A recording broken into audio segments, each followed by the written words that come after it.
창세기 37장 26절로 27절.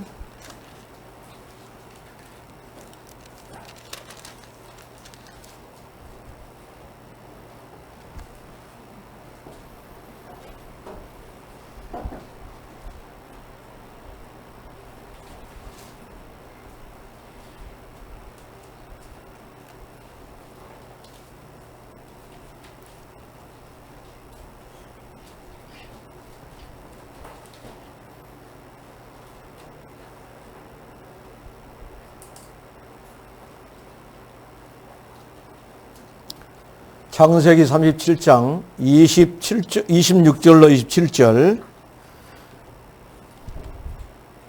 38장 1절로 10절 보겠습니다. 유다가 자기 형제에게 이르되 우리가 우리 동생을 죽이고 그의 피를 덮어둔들 무엇이 유익할까?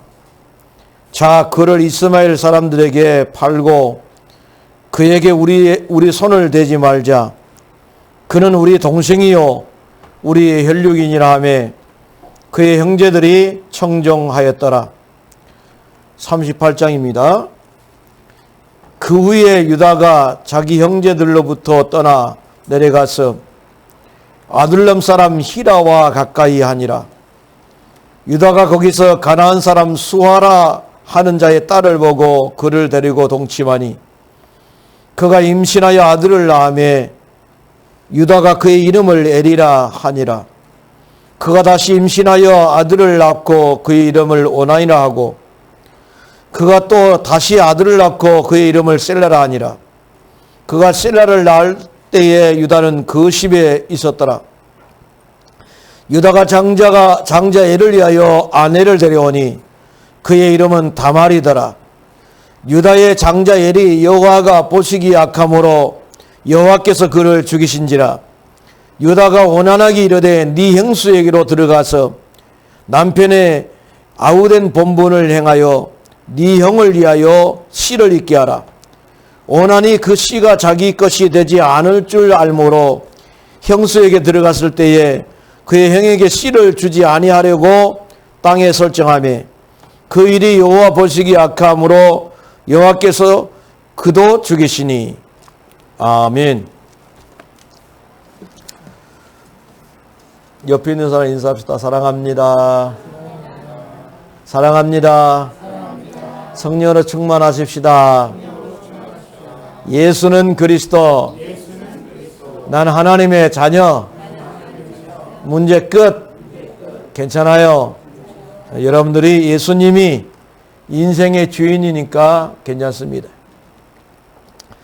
오늘 창세기 37장 26절로 27절, 창세기 38장 1절로 10절에 있는 말씀을 가지고 왜 요셉이 아닌 유다가 들어갔냐? 왜 요셉이 아닌 유다가 들어갔냐? 이런 제목을 가지고 은혜를 받고자 합니다.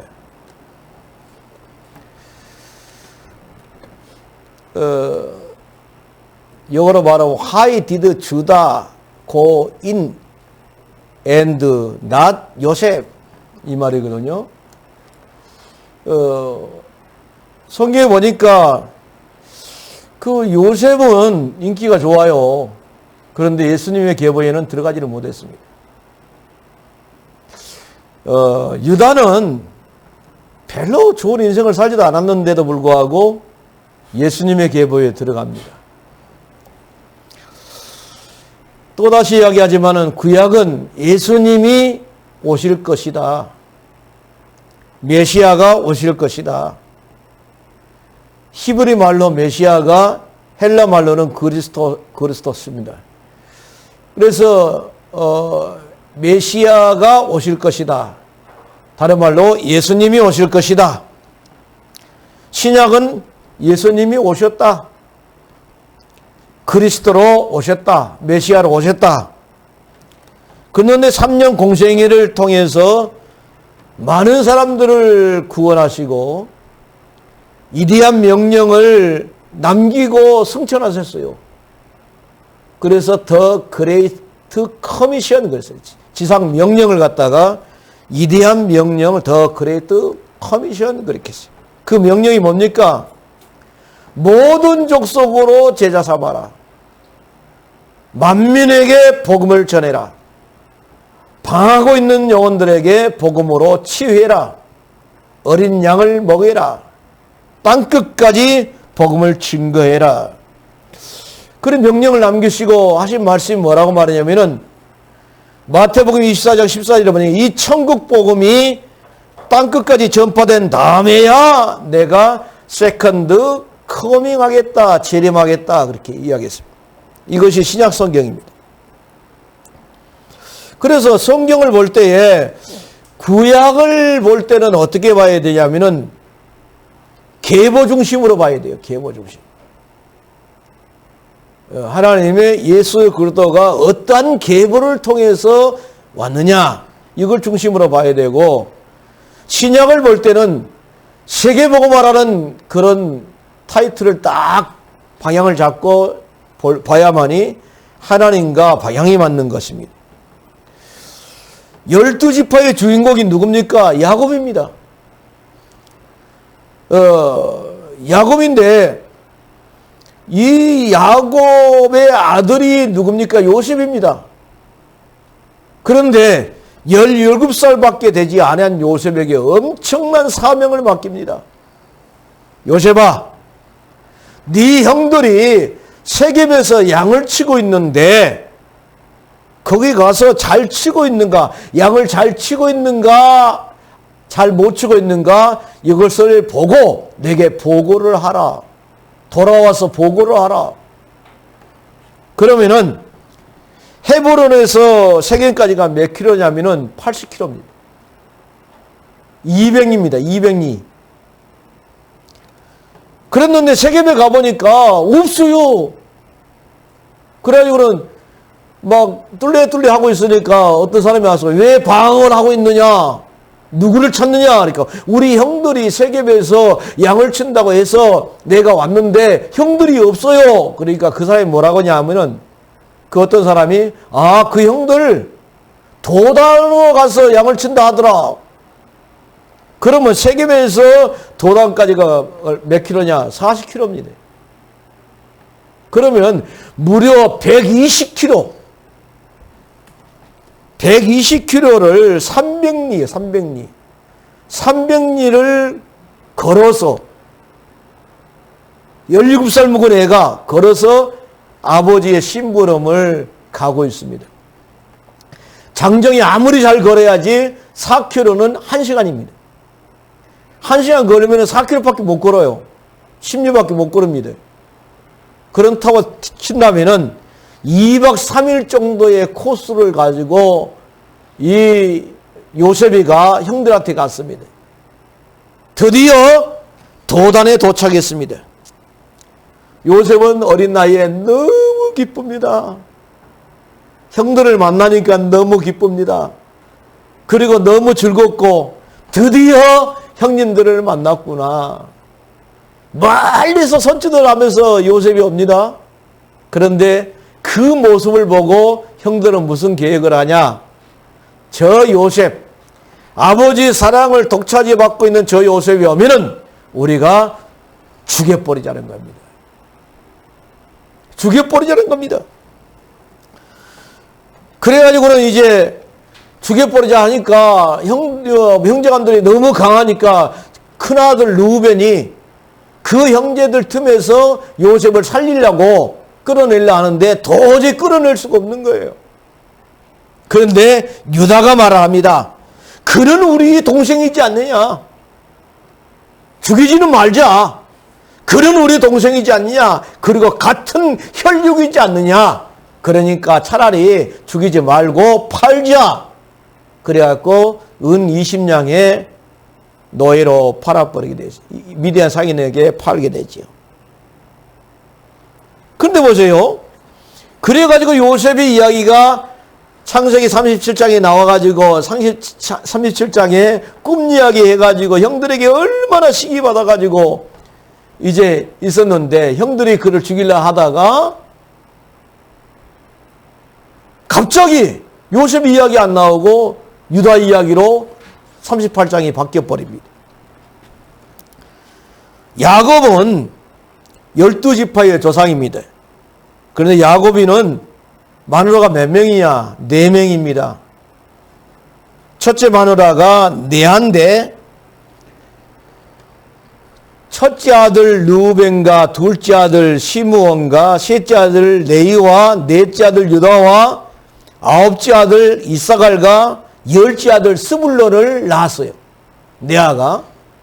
그런데 이 6명 중에서 레이는 기업을 물려주지를 않았어요. 레이에게 뭐라고 말했냐면은 가나안 땅에 가면 네 땅은 없다.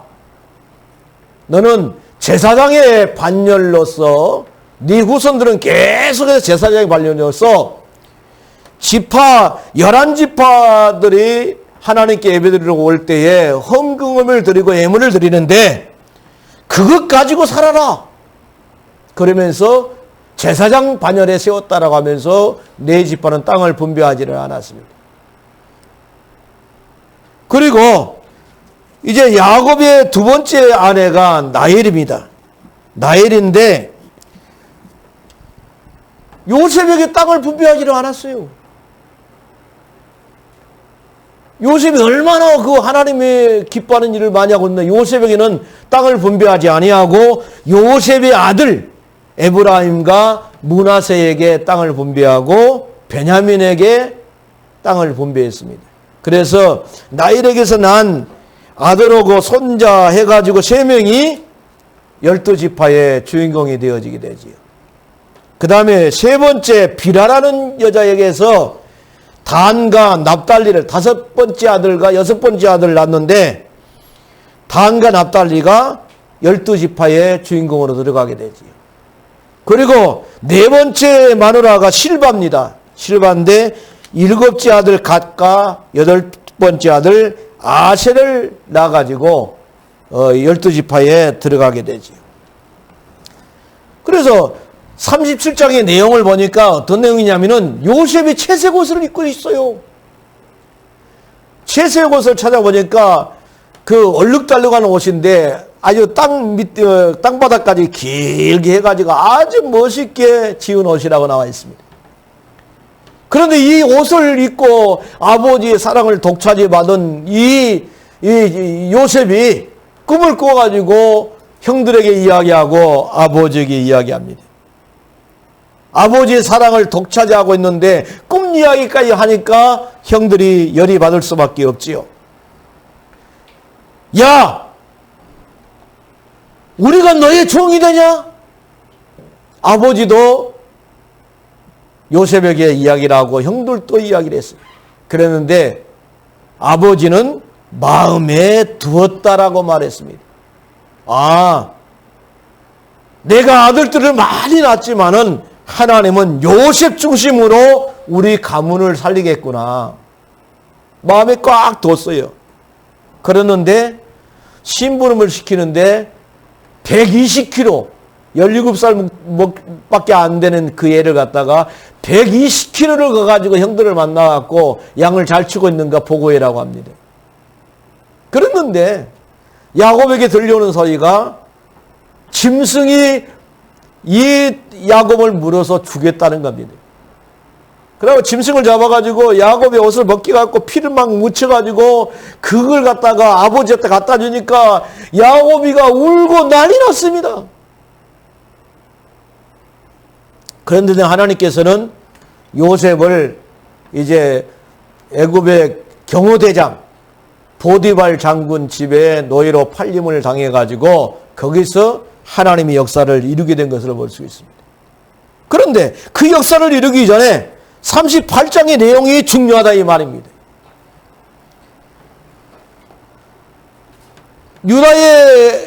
유다가 보니까 가나안 사람 수아라는 사람의 딸이 예쁜 거단 말이에요.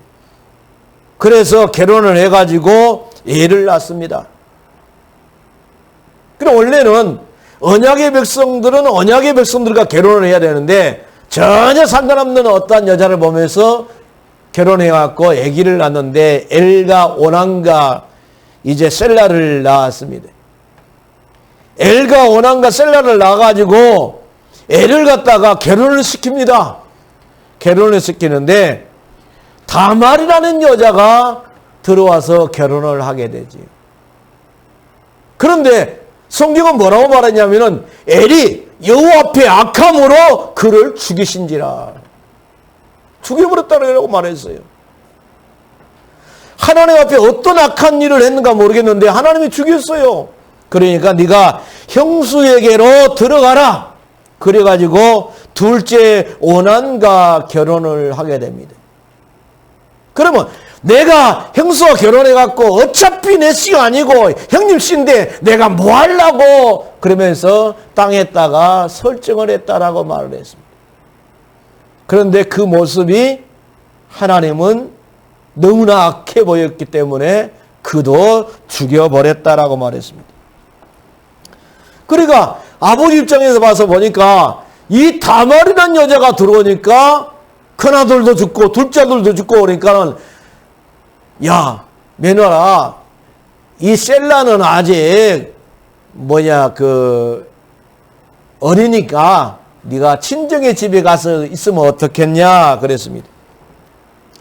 그랬는데 그러고 난 다음에 이 유다의 아내가 소아의 딸이 죽어버렸어요. 너무 애로워. 너무 애롭습니다. 그래서 뒷나라 올라가 친구가 있는 뒷나라 올라가가지고 양의 털을 깎기도 하고 돌아가기도 하고 그랬습니다.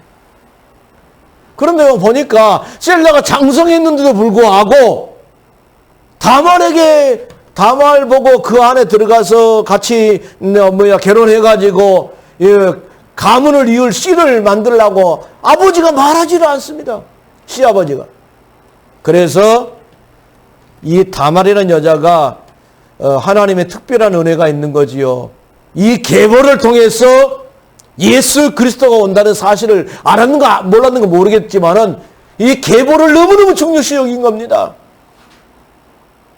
이 가문을 통해서 내 씨를 내 후손에게 남게 되겠다. 이것을 중요시 여겼던 다말이가 어떤 사람이 그러거든요. 시아버지가 딥나에 와가지고 양털을 깎고 내려간다. 그 소식을 듣고 가부의 옷을 벗어버리고 이제 너울을 갖다가 목에 얼굴을 가리고 그 다음에 몸을 가리고 있으면서 딥나의 넓은 거리에 앉아 있습니다. 지금 유다는 지금 아내가 없어요. 너무 애로워요. 근데 어떤 예쁜 여자가 길거리에 앉아 있습니다. 그래서 창녀로 생각하고 오늘 밤에 니하고 나하고 같이 잤으면 좋겠다라고 말을 합니다. 그러면 내가 잠을 자게 되면은 내게 뭐 해주기를 원합니까? 내가 염소 새끼를 한 마리 보내줄게. 그러면 염소 새끼를 보내주기까지 내게 약점을 좀 줬으면 좋겠습니다. 그러니까 도대체 내가 네게 어떤 약조문을 주기를 원하느냐? 지금 당신이 갖고 있는 반지, 인장, 그 다음에 팔찌, 도장하고 팔찌하고, 그 다음에 손에 들고 있는 지팡이를 내게 줬으면 좋겠습니다. 그러면 잠잘 수 있겠느냐? 그러면 잠잘 수 있다. 그래갖고 잠을 잤어요. 잠을 잤는데 다말이가 임신을 했습니다.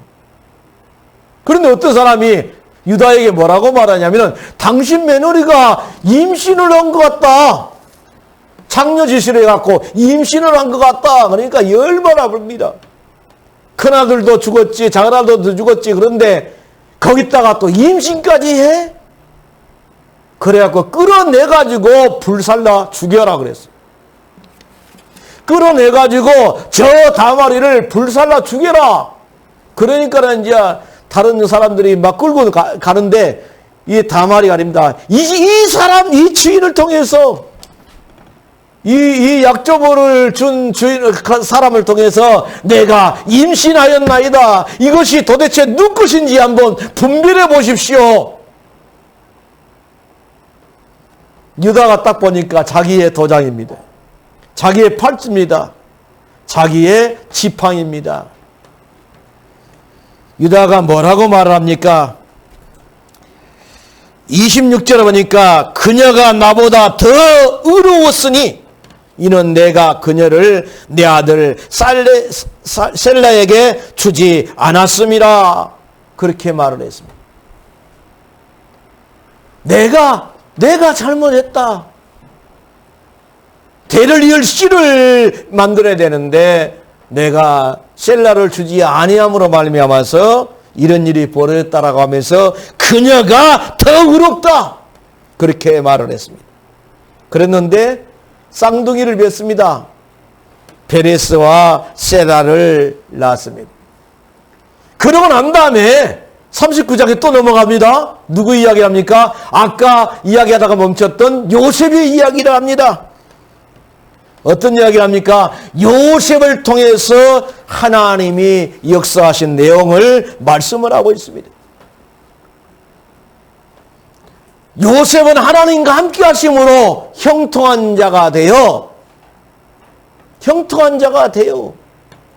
하나님이 함께 하심으로 형통한 자가 되었는데 그 형통한 것을 누가 봤냐? 바로의 경호대장 시대장 보디발 장군이 봤다라고 말을 했습니다. 노예로 왔는데 하나님이 함께 하시니까 너무너무 이 사람은 틀리다 이 말이요. 그래가지고 야 네가 노예하지 말고 우리 가정의 모든 경제를 네가 맡아서 주관하라. 보디발 장군이 모든 경제를 요셉에게 일임하고 난 다음부터 요셉이 손으로 만지는 것마다 복이 임하고 밭의 채소까지라도 하나님의 복이 그 집에 임했더라라고 말하고 있습니다. 그래서 집이 좋고 땅이 좋고 그의 문제가 아니라 그 집에 누가 살고 있느냐, 그 땅을 누가 경영하고 있느냐에 따라서 하나님의 복이 임할 수도 있고 안 임할 수도 있다 이 말입니다. 내가 자주 이야기하잖아요. 가게에 흐르는 저주를 끊으라는 책이 있습니다. 근데 이분이 식문학 박사입니다. 그런데 자기가 원하는 방법대로 큰 토지를 사가지고 거름도 주고 약도 치고 하면서 식물을 심었는데 희한하게 독풀이 올라와서 자기가 심어놓은 식물을 다 죽여 뿌는 거예요. 그래서 첫 해도 쫄딱 망했습니다. 두 번째도 쫄딱 망했습니다. 야 이상하다. 도저히 이건 내가 식문학 박사인데도 불구하고 왜 이런 일이 벌어지냐. 그래서 그 땅을 조사하기를 시작했습니다. 이 땅을 나한테 판 사람, 그 사람은 또 누구한테 팔고 계속 조사하다 보니까 옛날에 그가 거대한 절터의 자리였어요. 절터의 자리였는데 걷다가 채소를 심으니까 누가 역사해요? 사다리가 역사할 수밖에 없지요. 바로의 신전에 지금부터는 이 바로의 신전을 변소로 오줌 누고 똥 누는 변소로 만들어버리자 라고 했을 때 하나님이 얼마나 기뻐했으면은 에후의 그 가문에서 4대에 걸쳐서 왕이 나오게 만들었다고 말했지 않습니까? 그래 우상 숭배하는 자리다 보니까 사단이가 역사할 수밖에 없는 거예요. 그래서 이 사람이 기도했습니다. 하나님, 이 땅의 역사는 모든 처지의 세력은 흑암의 세력은 예수 그리스도 이름으로 물러갈지어다. 이 땅의 역사는 모든 저주의 세력은 예수 그리스도 이름으로 끊어질지어다. 그러면서 저주를 끊어버렸어요. 그 다음에 농사를 지었는데 자기 식물을 심었는데 식물이 잘 자랍니다. 그런데 여전히 독불이 올라오는데 식물이 독불을 이겨버리더라는 거예요. 그런 내용을 가지고 책을 썼다 이 말입니다. 가게에 흐르는 저주를 끊어라. 요셉에게 이름하고 난 다음부터 요셉이 손으로 만지는 것마다 복이 임하고 요셉이 치는 밭에 채소가이라도 하나님이 복을 내렸다라고 성경은 말씀하고 있습니다. 결론을 맺겠습니다. 왜 요셉이 아닌 유다가 들어갔습니까? 예수님의 족보에 들어갔습니까? 긍휼히 여기는 자는 긍휼히 여김을 받을 것이다 라고 말했는데, 긍휼히 여기는 자는 주의 의무를 저버리지를 아니합니다. 이 유다는 그 요셉이를 긍휼히 여기는 마음이 있어가지고 이 요셉을 죽이면 안 되겠다라고 생각하고, 우리의 혈육이 아니냐, 우리 동생이 아니냐, 그러니까 죽이지만 말자라고 해가지고 하나님의 거대한 계획을 갖다가 파기시키지를 않았습니다. 심령이 가난한 자는 천국이 저희 것이요, 애통한 자는 위로를 받고, 온유한 자는 땅을 기업으로 받고, 의에 저리고 목마른 자는 배부르고, 마음이 청결한 자는 하나님 볼 것이고, 화평케 한 자는 하나님 자녀라 일컬음을 받을 것이고, 의를 위해서 박해를 받는 자는 천국인 저희 것임이라, 그렇게 말했는데, 긍휼히 여기는 자는 긍휼을 받을 것이다, 똑같이 말한 것은 이것밖에 없어요. 긍휼히 여기는 자는 긍휼히 여김을 받을 것이다 라고 말을 했습니다. 영어로 말하면 Blessed are the merciful, for they shall receive mercy, 이런 말인데, 내가 그 사람을 긍휼히 여기면은 내가 누구의 긍휼을 받느냐? 하나님의 긍휼을 받는다 이 말입니다.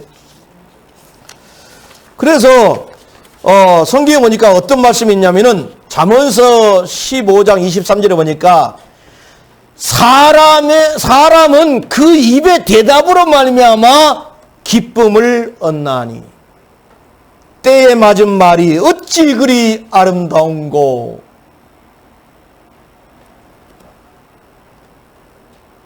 기분 좋은 말을 들으면요 하루 종일 기분이 좋아요. 그런데 기분 나쁜 말을 들으면 하루 종일 기분이 나쁩니다. 성경이 그랬어요. 사람은 그의 입의 대답으로 말미암아 기쁨을 얻나니 때에 맞은 말이 얼마나 아름다운고. 잠언서 16장 7절에는 뭐라고 말했냐면은 사람의 행위가 여호와를 기쁘시게 하면 그 사람의 온수라도 그로 더불어 화목하게 하시느니라, 그렇게 말을 했습니다. 그러니까 하나님을 기쁘시게 하면은 우리 인간관계 하나님이 책임지겠다 이 말입니다. 야복강 강가에서 예수가 400명을 거느리고 야곱의 족속을 다 죽여버리겠다고 쳐들어왔던 그 예수의 마음을 누가 바꿔버렸어요? 하나님이 바꿔버렸어요. 하나님이 바꿨다니까요. 그래서 문제가 오고 갈등이 올 때 뭐 해야 될까요? 하나님이 기뻐한 일을 하면은 하나님이 그 사람 마음을 주장해 뿐다 이 말입니다. 그러면 결론을 맺겠습니다. 결론을 맺는데, 결론을 통해서 우리는 몇 가지 걸 생각해 봐야 됩니다. 성경을 볼 때에 객관적으로 보지 말라는 겁니다. 많은 사람들이 이렇게 생각하니까 이렇게 봐야 되겠다라고 보지 말아야 돼요. 성경을 볼 때 주관적으로도 보지 말아야 돼요. 어떻게 시아버지가 며느리 오고 잠을 잘 수 있느냐라고 주관적으로도 보지 말아야 됩니다. 성경을 볼 때는 언약적인 관점으로 봐야 될 줄 믿습니다. 할렐루야. 하나님의 언약의 흐름이 어떤 방향으로 나가고 있느냐 이 말입니다. 그리고 하나님은 창조주고 나는 피조물이다. 하나님이 만들었다. 나는 피조물이기 때문에 전능하신 하나님의 주권 아래에 있기 때문에 어떤 어려움이 와도 나는 하나님의 주권을 믿고 감사하면 된다. 할렐루야. 그러면 적용을 시켜야 되겠죠? 적용을 시켜야 되는데 구약에 살던 사람은 혈통 중심으로, 계보 중심으로 나갔던 사람은 다 축복을 받았어요. 야곱 보세요. 장자의 특권이 너무 중요하기 때문에 둘째 아들로 태어났지만은 팥죽을 가지고 장자를 삿부릅니다. 아버지가 장자에게 축복기도 해주겠다는데 어머니와 합세해가지고 축복기도를 자기가 또 받습니다. 그러더니 결국은 12지파의 주인공이 되어지고, 유다 죽이지 말자. 누구냐? 그는 우리 혈육 아니냐? 그렇게 했더니 하나님 유다를 통해서 예수님의 계보에 들어가게 만들었습니다. 다말, 이 가정이 시집 왔으면 이 가정에 씨를 내가 이어야 되지 않겠느냐? 씨를 이어야 되지 않겠느냐? 그 중심을 가지고 시아버지고 잠을 자가지고 애기까지 낳는 역사. 신약에 와서는 어떤 중심으로 살아야 되겠습니까? 이 천국복음이 땅끝까지 증거된 다음에야 비로소 끝이 온다라고 했으니까 세계의 복음화 중심으로 내가 신앙생활 하면 하나님이 응답할 수밖에 없습니다. 할렐루야. 그래서 얼마나 중요했으면 더 그레이트 커미션, 위대한 명령이라고 말을 했어요. 만민에게 복음 증거하고 모든 족속으로 제사 삼고 땅끝까지 가서 복음 증거하고 방황하고 있는 영혼들에게 복음으로 치유하고 어린 아이들을 살리는 것이 얼마나 중요했으면 위대한 명령이라고 말을 했습니다. 그래서 내가 건강한 목적도 전도선교, 내가 돈을 버는 목적도 전도선교, 여기에 방향을 맞추고 나가면은 지금 이 시대는 계속 응답받을 수밖에 없는 줄 믿으시길 바랍니다. 기도하겠습니다. 고마우신 하나님 아버지 감사합니다. 왜 요셉이 아닌 유다가 들어갔습니까? 하나님의 언약적 관점에서 봤을 때에 유다가 예수님의 계보에 들어갈 수 중요한 인물이 된 것이기 때문에 그렇습니다. 우리가 성경을 읽을 때 언약적 관점으로 성경을 읽으면은 문제시될 것이 아무것도 없지만은 객관적 입장이라든가 주관적 입장을 가지고 성경을 읽으면은 의문투성인 것이 많이 있습니다. 그런데 우리는 피조물이고 우리가 섬기는 하나님은 창조주이기 때문에 그 창조주 하나님의 신묘막측한 계획을 우리가 어떻게 알겠습니까? 그 주권 아래 우리는 감사하면서 응답을 누리는 귀한 일꾼들 되게 하여 주옵소서. 예수님의 걸어가신 이름으로 기도드리옵나이다. 아멘.